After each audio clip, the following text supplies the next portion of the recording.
लहान मुले किचनमध्ये म्हणजे नक्की त्यांच्या आवडीचे काहीतरी बनत असणार. आज मी गव्हाच्या पिठाचा थिन क्रस्ट पिझ्झा बनवत आहे. तो झटपट आणि घरातील साहित्यात रेडी होतो. तर चला मग पिझ्झा बनवूयात. सर्व साहित्याची लिस्ट डिस्क्रिप्शनमध्ये दिली आहे. सर्वात आधी गव्हाच्या पिठामध्ये मीठ, बेकिंग सोडा, बेकिंग पावडर, पिठी साखर, दही टाकून चांगले मिक्स करा.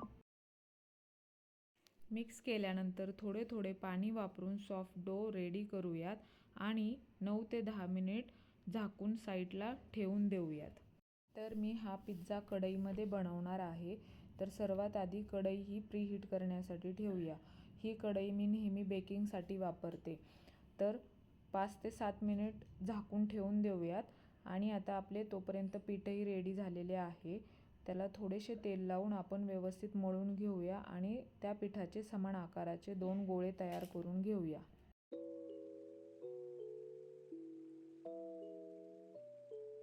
तर इथे मी पिझ्झा बनवताना खाली गव्हाचेच पीठ वापरले आहे. तर अशा प्रकारे गोल गोल थापून किंवा लाटण्याच्या साहाय्याने तुम्ही पिझ्झा बनवू शकता. साधारणतः एवढ्या जाडीचा मी डो ठेवला आहे. आता अशा पद्धतीने फोकच्या साहाय्याने आपल्याला होल करून घ्यायचे आहेत म्हणजे पिझ्झा फुगणार नाही. तुम्ही तुमच्या आवडीच्या भाज्या घेऊ शकता. इथे मी मोझरेला चीज आणि घरगुतीच पिझ्झा सॉस बनवलेला आहे. तर सगळीकडे आपण पिझ्झा सॉस लावून घेऊयात. त्यावर व्यवस्थितरित्या सगळीकडे चीज टाकल्यानंतर आपल्याला सगळ्या भाज्या ह्या ज्या तुम्हाला आवडत असतील त्या तुम्ही ठेवू शकता.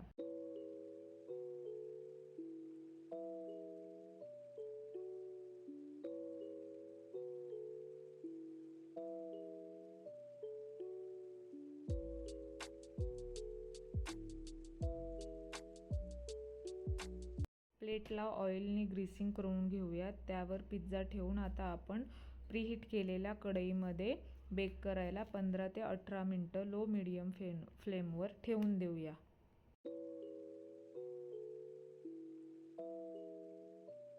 पिझ्झा बेक होईपर्यंत मी दुसरा पिझ्झा बनवून घेत आहे, ज्यात की मला मदत करत आहे माझा मुलगा आणि त्याला त्याच्या आवडीनेच त्याचा पिझ्झा बनवायचा आहे.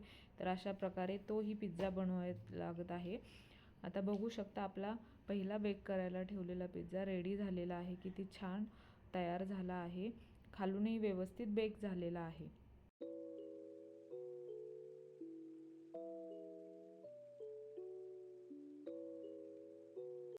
तर अशा प्रकारे तुम्ही घरच्या घरी गव्हाच्या पिठापासून मस्त असा पिझ्झा बनवू शकता. तर रेसिपी नक्की ट्राय करा.